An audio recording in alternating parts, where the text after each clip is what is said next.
Gruhalakshmi big update. ಮಹಿಳೆಯರಿಗಷ್ಟೇ ಅಲ್ಲ, ಇವರ ಖಾತೆಗೂ ಬರುತ್ತೆ 2,000 ಹಣ. ರಾಜ್ಯ ಸರ್ಕಾರದ ಮಹತ್ವಾಕಾಂಕ್ಷಿ ಯೋಜನೆಯಲ್ಲಿ ಒಂದಾಗಿರುವ ಗೃಹಲಕ್ಷ್ಮಿ ಯೋಜನೆಯ ಲಾಭವನ್ನು ರಾಜ್ಯದ ಕೋಟ್ಯಾಂತರ ಮಹಿಳೆಯರು ಪಡೆದುಕೊಳ್ಳುತ್ತಿದ್ದಾರೆ. ಇದೀಗ ಗೃಹಲಕ್ಷ್ಮಿ ಯೋಜನೆಗೆ ಸಂಬಂಧಿಸಿದಂತೆ ಬಿಗ್ ಅಪ್ಡೇಟ್ ಒಂದು ಹೊರಬಂದಿದೆ. ರಾಜ್ಯ ಸರ್ಕಾರದ ಮಹತ್ವಾಕಾಂಕ್ಷಿ ಯೋಜನೆಯಲ್ಲಿ ಒಂದಾಗಿರುವ ಗೃಹಲಕ್ಷ್ಮಿ ಯೋಜನೆಯ ಲಾಭವನ್ನು ರಾಜ್ಯದ ಕೋಟ್ಯಾಂತರ ಮಹಿಳೆಯರು ಪಡೆದುಕೊಳ್ಳುತ್ತಿದ್ದಾರೆ ಅನ್ನೋ ವಿಷಯ ಎಲ್ಲರಿಗೂ ಗೊತ್ತು. ಇದೀಗ ಗೃಹಲಕ್ಷ್ಮಿ ಯೋಜನೆಗೆ ಸಂಬಂಧಿಸಿದಂತೆ ಬಿಗ್ ಅಪ್ಡೇಟ್ ಒಂದು ಹೊರಬಂದಿದ್ದು, ಮಾಸಿಕ 2,000 ನೀಡುವ ಗೃಹಲಕ್ಷ್ಮಿ ಯೋಜನೆಯನ್ನ ತೃತೀಯ ಲಿಂಗಿಗಳಿಗೂ ನೀಡಲು ಸರ್ಕಾರ ನಿರ್ಧರಿಸಿದೆ. ತೃತೀಯ ಲಿಂಗಿಗಳಿಗೂ ಗೃಹಲಕ್ಷ್ಮಿ ವಿಸ್ತರಣೆ. ಹೌದು, ರಾಜ್ಯ ಸರ್ಕಾರ ತೃತೀಯ ಲಿಂಗಿಗಳಿಗೆ ಆರ್ಥಿಕ ಭದ್ರತೆ ಒದಗಿಸುವ ದೃಷ್ಟಿಯಿಂದ ಗೃಹಲಕ್ಷ್ಮಿ ಯೋಜನೆಯನ್ನ ಅವರಿಗೂ ಸರ್ಕಾರ ವಿಸ್ತರಿಸಿದೆ.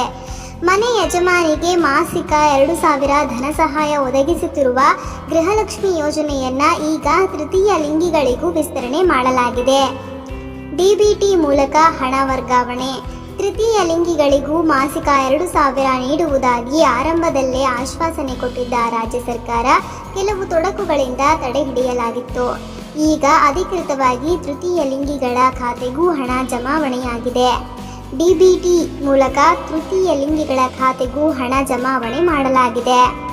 ಮೊದಲ ಕಂತಿನ ಹಣ ಪಡೆದು ತೃತೀಯ ಲಿಂಗಿಗಳು ಸಂತಸ ಹಂಚಿಕೊಂಡಿದ್ದಾರೆ.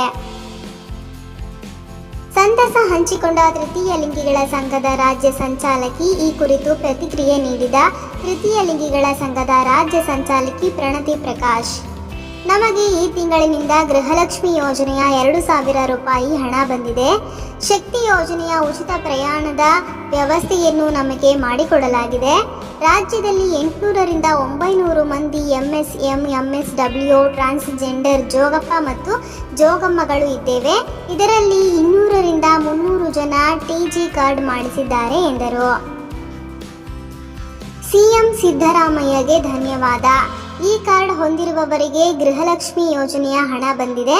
ನನಗೆ ಮೊದಲ ಕಂತಿನ ಗೃಹಲಕ್ಷ್ಮಿ ಹಣ ಬಂದಿದೆ. ಸಮುದಾಯದ ಇತರರಿಗೂ ಹಣ ಬಂದಿದೆ.